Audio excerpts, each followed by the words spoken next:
The People's Countryside The Environmental People's Countryside Debate Environmental Debate Podcast. The People's Countryside Environmental Debate Podcast. People's Countryside Environmental Debate Podcast. People's Countryside Environmental Debate Podcast.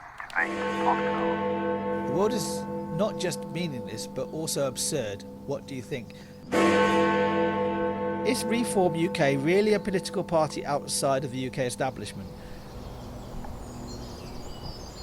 This is the People's Countryside Environmental Debate Podcast, and he is... I'm William Manklow, and you are? Stuart the Wild Man Mabber. We sit here answering listener questions that are sent in from all over the world. We don't see the questions before we press record.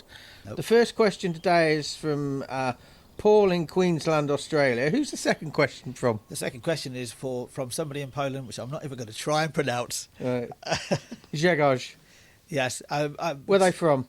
They are from that place in Poland. Apollo. So Stuart, you know Polish a lot better than I do, pronunciation especially because of Speedway, right? Yeah, exactly. I don't like butchering names. Somebody called my wife. So many people call my wife by the wrong name. But anyway, yeah, I heard somebody on the BBC call you William Wankalo once. That's got to be one of my finest moments on the radio. Yeah, that was cut. Okay, so. Do you want to read Paul's question? Paul in Queensland, Australia.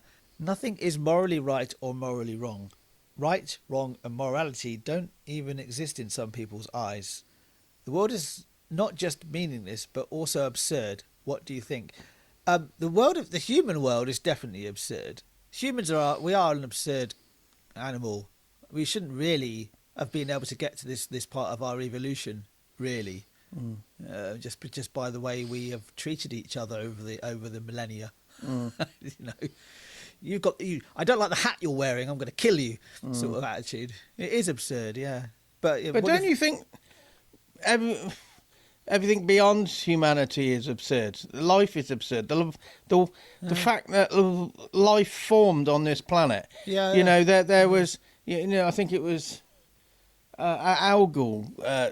some sort of algae or something formed. It took 1 billion years before an anomaly came from one of those that produced oxygen. Yeah. And another billion before there was enough oxygen in the sea to start going out and forming our atmosphere. Do you think that's absurd? It is absurd, yeah. But I think that's just what life is.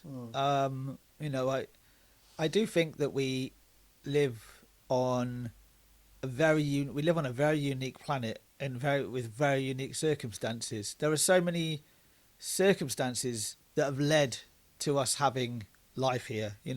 So a good example is the formation of the moon, which has led to a tilt of the axis, which eventually has created the seasons.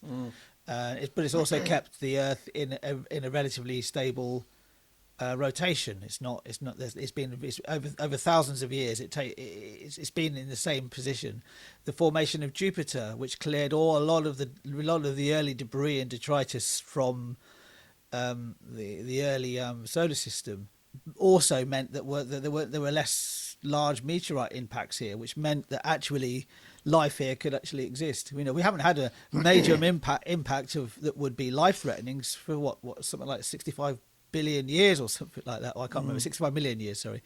So there are lots of reasons why this planet is really precious. I think I'm going to go down that route, but it is absurd. Okay, but that I would say that absurdity is a human construct. Okay, let's start from the top. Nothing is morally right or morally wrong. Well, different cultures believe some things are right and some things are wrong. Mm-hmm. Who's to say who's right and who's wrong? So you could argue nothing is morally right and morally wrong. It's just a consensus. Right and wrong and morality don't even exist in some people's eyes. I'd like to explore that with people who think that, because I'd like to know whether there's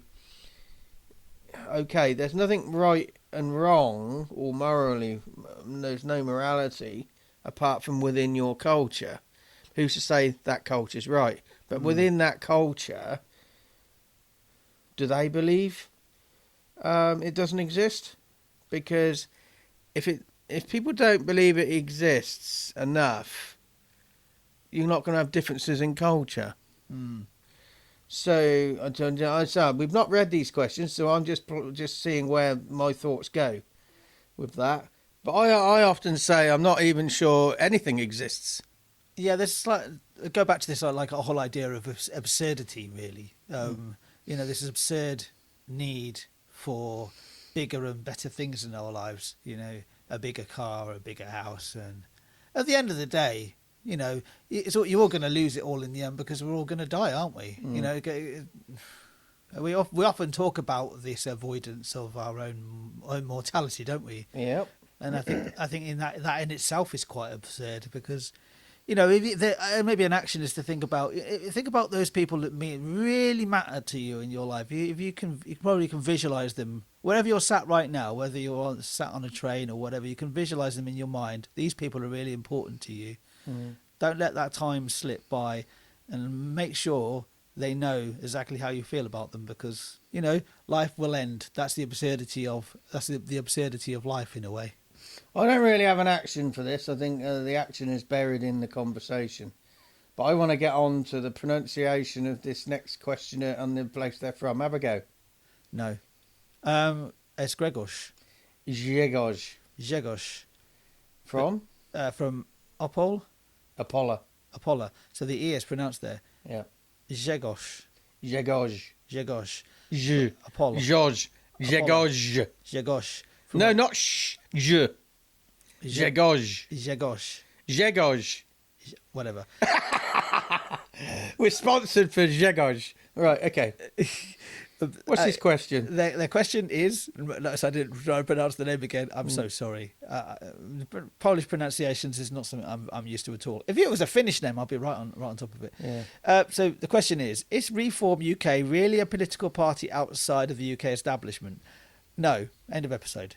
I think it's interesting somebody from outside the UK is asking that. But then again, Grzegorz might actually be living in the UK. He's just telling us where he's from. But I would say the same. Yeah, you Reform UK aren't a political party outside the establishment, even though people want to believe they are. Yeah, because where did Nigel Farage go to school? Was it Eton? I don't know, but it's going to be somewhere like that. Yeah, it's all part of the old boys club, isn't it? And in fact, I would say in so many ways, Nigel Farage is the epitome of the system. He's the epitome of the system. He's the epitome of the entitled class. He's a ridiculous caricature along the lines of Boris Johnson. Say what you like about Keir Starmer, that he has made some questionable decisions, but I always kind of look at them and think, at least he does seem to be not of that ilk, of that elite. Many politicians don't like Starmer because they say he's not one of them. Yeah, maybe that's why he's being picked on, and so much the right-wing press is doing that as well. Anyway, so thank you. What's the questioner's name? Grzegorz. Yeah, Grzegorz.